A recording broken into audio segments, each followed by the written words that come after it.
Lagi masuk bengkel, tangki sebuah truk tiba-tiba meledak. Meski ledakannya dahsyat, pekerja bengkel selamat.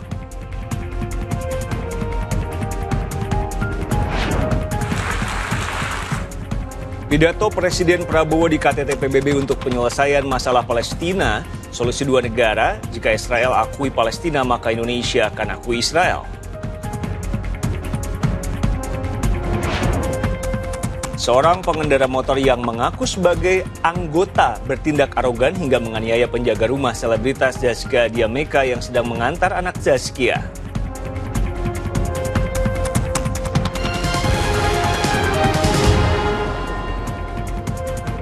Selamat datang di Liputan 6 Siang, saya Riko Anggara. Mengaku sebagai anggota, pengendara motor menganiaya penjaga rumah pasangan artis Zaskia Adya-Meka dan Hanung Bramantyo. Pelaku yang melawan arah dan hampir menabraknya diduga tak terima saat diklakson korban.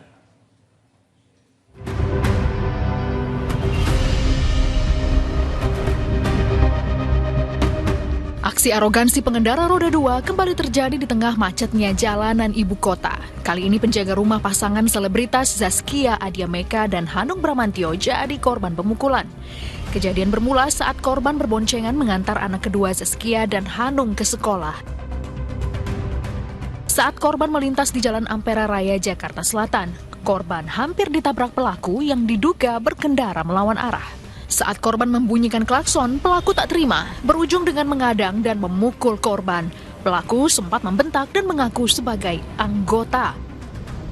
Ya teriak-teriak dia kalau direrai sama tukang parkir kan ya. Ya di situ terus di itu apa namanya sih ngelawan. Katanya jangan ikut-campur lah. Terus dia bilang anggota. Ya. Anggota apa dia bilang? Ya seperti jelas ya anggota apa. Helm yang dipakai korban pun rusak akibat terbentur aspal, bahkan menderita luka di bagian tangan, pinggang, dan kaki. Korban pun melapor ke polisi. Sudah buat laporan? Iya, baru berlaporan. Langsung dilakukan cek and recheck di mana itu kejadiannya. Terus dilihat ada nggak CCTV-nya, siapa itu lawannya yang ribut di lokasi itu, kira-kira itu. Kejadian itu juga membuat anak kedua pasangan Zaskia dan Hanung yang baru berusia 12 tahun mengalami trauma. Polisi pun kini mendalami dan memburu identitas pelaku yang mengaku sebagai anggota itu. Muhammad Subadri Arifki melaporkan dari Jakarta. Hujan dan angin kencang membuat area kedatangan Bandara Soekarno-Hatta dini hari tadi tergenang. Sejumlah kedatangan juga sempat dialihkan.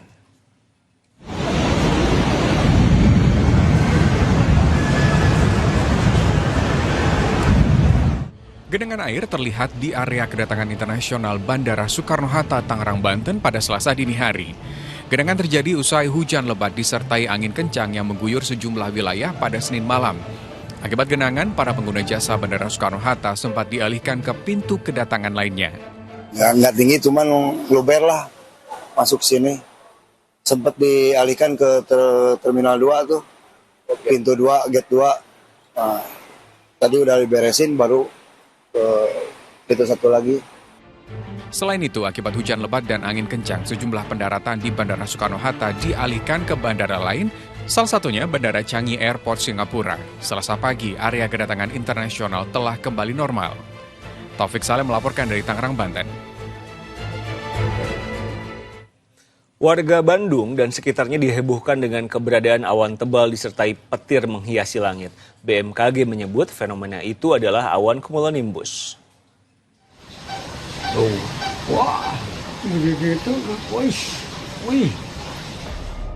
Gumpalan awan tebal berbentuk topi disertai petir yang muncul berkali-kali menjadi tontonan warga di wilayah Bandung Senin sore.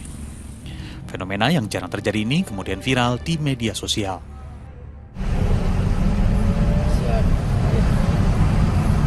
Tidak hanya di kota Bandung, warga di wilayah Kabupaten Bandung juga melihat hal serupa. Awan hitam menggumpal, tapi ada cahaya gitu, tapi kayak seperti petir, tapi nggak ada suaranya. Kalau saya sih pertama kali lihat fenomena alam seperti itu. Berdasarkan analisis awal BMKG, fenomena petir dalam awan yang terjadi di wilayah Jawa Barat merupakan fenomena awan cumulonimbus. Kilatan cahaya terlihat jelas menerangi langit lebih dari 2 jam sejak pukul 17.39 waktu Indonesia Barat. Awan cumulonimbus terdeteksi di wilayah Bogor dan bergerak ke arah perbatasan Banten. Tim Liputan 6 SCTV melaporkan. Ada lagi laporan siswa menjadi korban keracunan makan bergizi gratis. Di Bandung Barat, keracunan massal itu sampai membuat 300 siswa mesti mendapat penanganan medis. Sudah berjalan selama 9 bulan. Badan Gizi Nasional atau BGN menyatakan ada lebih dari 4.000 penerima MBG yang keracunan. Pertanyaannya, kenapa tetap berjalan? Kepanikan sulit disembunyikan saat satu persatu siswa SMK Pembangunan Cipongkot dievakuasi ke mobil ambulans. Lebih dari 50 siswa tumbang usai menyantap menu makan bergizi gratis dengan menu ayam, sayur, dan buah. Gejalanya pun serupa, mual, pusing, dan muntah. Hingga Senin malam jumlah siswa yang keracunan terus bertambah. Total 100 siswa dibawa ke puskesmas dan RSUD. Sebagian bahkan harus menjalani rawat inap. Bagian besar keluhannya mual, pusing, lemas. Ini dugaan dari apa Bu mereka bisa seperti itu Bu? Menurut keterangan korban, 1 jam setelah makan makanan MBG itu mereka merasakan keluhan tersebut. Maraknya persoalan MBG mulai dari higienitas, temuan serangga pada menu makanan, hingga keracunan pada ribuan siswa, memicu desakan dari berbagai kalangan untuk mengevaluasi program unggulan pemerintahan Prabowo Gibran. Dalam audiensi di Komisi 9 DPR RI, usulan agar pihak sekolah mengambil alih program makan bergizi gratis mengemuka. Kunci keamanan pangan. Nomor 1, jagalah pangan pada suhu aman. Mana yang aman? Kalau suhunya udah antara 5 sampai 60 derajat. Itu sebabnya kalau kita pesta makan dengan prasmanan di hall gitu, di bawahnya ada pemanas, bukan supaya makanannya enak dan anget, tapi supaya ini menghindari bakterinya tumbuh.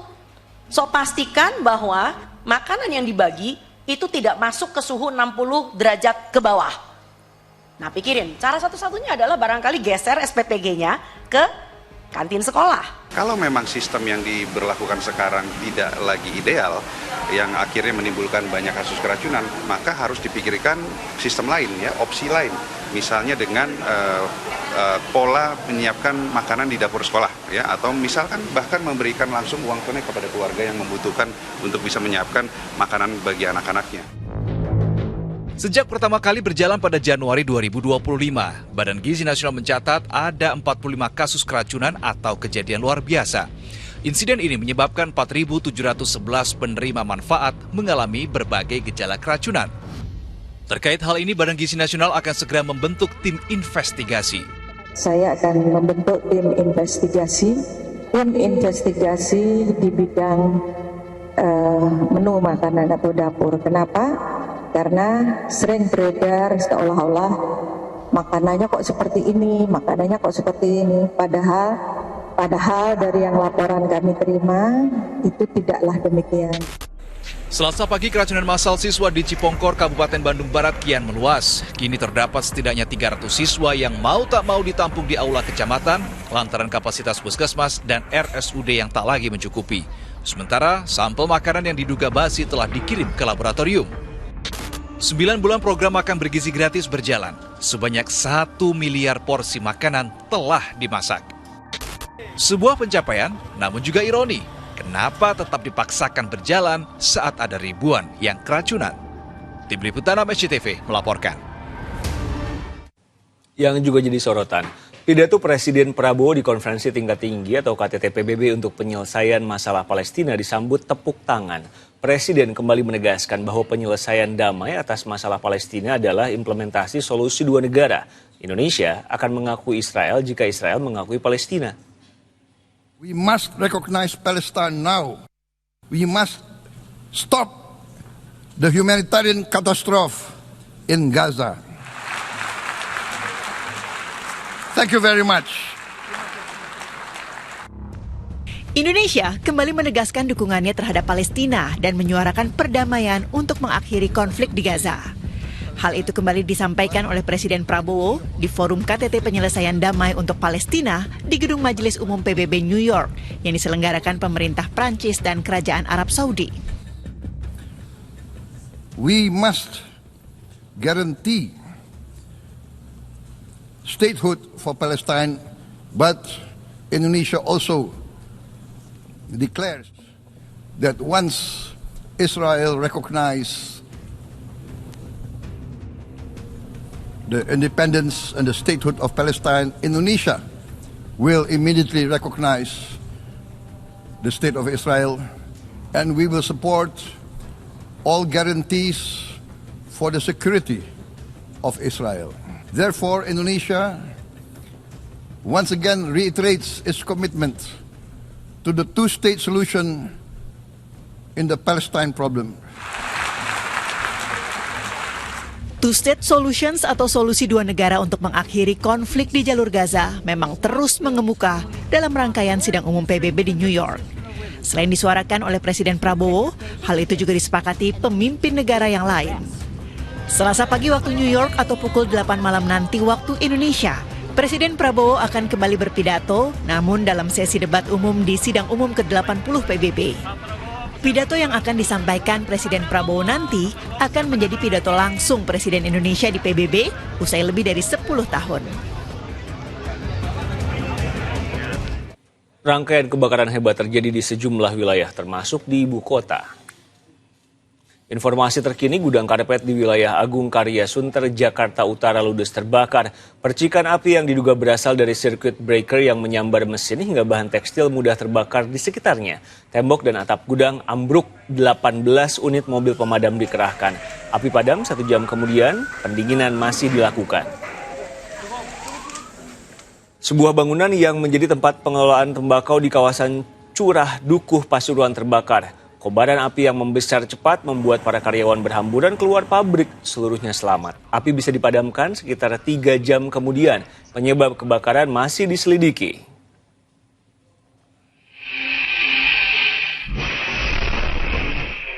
Tangki bensin truk yang sedang digerindra di sebuah bengkel di Kabupaten Jombang tiba-tiba meledak dan terbakar. Meski tepat berada di lokasi, pekerja bengkel selamat dari ledakan dan semburan api. Belum diketahui penyebab ledakan, diduga akibat gesekan panas dari mata gerindra dengan plat besi yang tersambar sisa bahan bakar di dalam tangki. Kebakaran hebat yang lain menyisakan duka mendalam, seorang kakek dan cucunya meninggal dunia tidak sempat menyelamatkan diri saat tertidur lelap. Tungguin Pak, Ndai.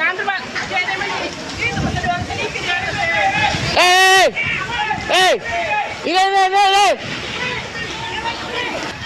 Iya, sabar, Mi.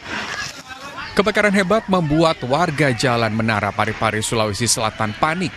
Dalam waktu cukup singkat, bara api menghanguskan 5 rumah. 7 armada pemadam dikerahkan, butuh waktu lebih dari 3 jam untuk menjinakkan api. Usai padam, petugas menemukan jasad 2 orang yang diketahui merupakan kakek dan cucu di tengah puing bangunan. Diduga korban terjebak kobaran api saat terlelap, sehingga tak sempat menyelamatkan diri. Terbakar karena kemungkinan besar karena ketiduran, sehingga keluarga yang lain ini panik, tidak sempat membangunkan. Kebakaran diduga bersumber dari korsleting listrik di salah satu rumah warga. Peristiwa tragis ini menimbulkan kerugian mencapai 400 juta rupiah. Suhardi Gatang melaporkan dari Kota Parepare, Sulawesi Selatan. Yang punya motor, rajin cek kondisi motornya karena seekor ular sanca bersembunyi di dalam sepeda motor milik warga Pamulang, Tangerang Selatan. Petugas pemadam kebakaran atau damkar pun turun tangan. Petugas damkar mencoba mengeluarkan seekor ular yang bersembunyi di dalam sepeda motor warga di wilayah Pamulang, Tangerang Selatan. Ular terus bertahan di dalam hingga petugas damkar harus membongkar sebagian bodi motor. Awal mula peristiwa ini, pemilik motor curiga dengan suara aneh yang berasal dari dalam motor. Ia pun membawa motornya ke bengkel untuk diperiksa. Pemilik dan mekanik bengkel dibuat terkejut saat menemukan ular sanca sedang berlilit di sasis motor. Pemilik motor kemudian mendorong sepeda motornya ke markas damkar yang berada tidak jauh dari lokasi bengkel. Itu biasanya si ular mencari tempat yang kering atau yang panas. Kemungkinan si pemotor itu parkir di dekat kebun-kebun atau pinggir-pinggir kali. Rencananya, ular akan dilepas liarkan kembali ke habitatnya yang jauh dari permukiman atau diserahkan ke komunitas pecinta reptil. Syabudinatar melaporkan dari Tangerang Selatan, Banten. Terjadi pendidikan dasar mahasiswa pecinta alam makan korban jiwa. Di tubuhnya terdapat luka lebam. Sesaat lagi di Liputan 6 siang.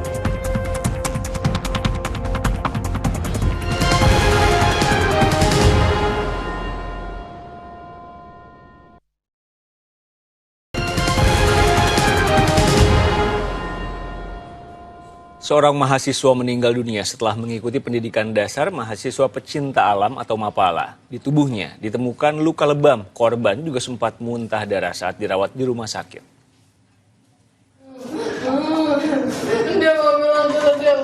Ibu mana yang sanggup menahan duka, ditinggal putra yang lebih dulu menghadap sang kuasa.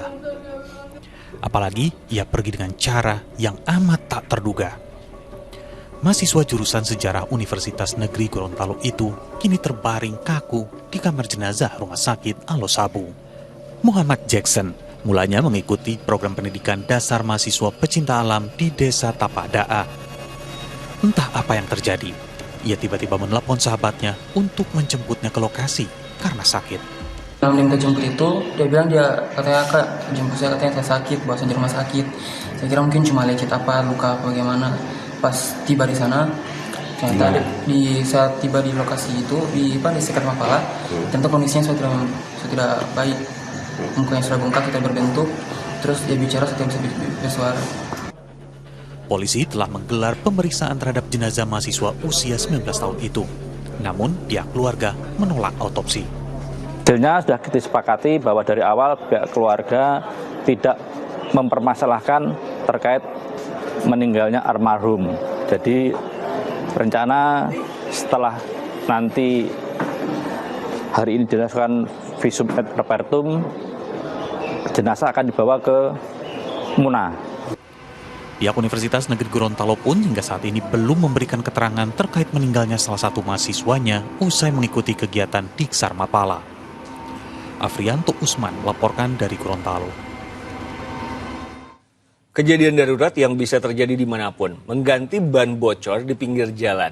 Kalau kisah yang ini sudah menepi, malah ditabrak lari mobil lain yang ternyata pengemudinya mabuk.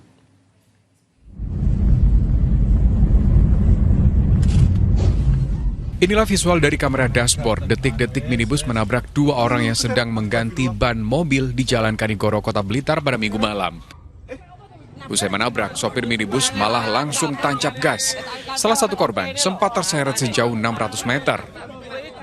Minibus baru berhenti setelah diadang warga yang mengejar. Warga sempat melampiaskan emosi pada sopir yang belakangan diketahui dalam kondisi mabuk. Kami juga menduga dalam keadaan mabuk. Ya, kemudian ditemukan juga di dalam kendaraan mobilnya yang kita duga juga satu botol alkohol sejenis arak. Dua korban diketahui berprofesi sebagai guru. Satu korban meninggal dunia meski sempat dibawa ke rumah sakit. Sementara rekannya hanya luka ringan. Sopir minibus masih diperiksa polisi. Nur Ramadan melaporkan dari Blitar, Jawa Timur. Acara Maulid Nabi yang mulanya berlangsung meriah, tiba-tiba diwarnai dengan robohnya tenda acara. Liputan 6 siang kembali usai jeda.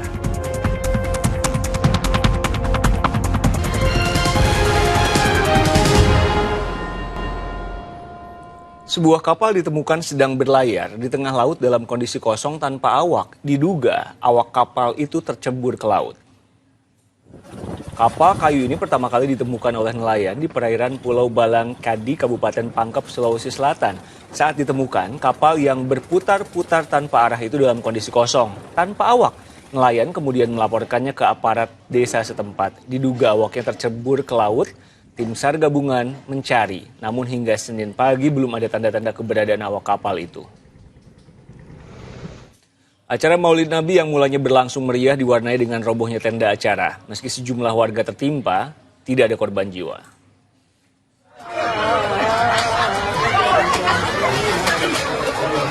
Suasana meriah sempat berubah saat kerangka tenda menimpa sejumlah warga yang berada di bawahnya. Mulanya para tamu undangan mengikuti tradisi berebut bingkisan yang digantung di atas tenda. Saking antusiasnya, beberapa warga justru memanjat kerangka hingga membuatnya roboh akibat tak kuat menahan beban. Meski sempat menimbulkan kepanikan, acara Maulid Nabi di Bangkalan, Jawa Timur itu terus dilanjutkan. Warga bergotong royong menepikan kerangka tenda yang roboh. Anda baru saja menonton Liputan 6 siang hari ini. Terima kasih. Salam SCTV.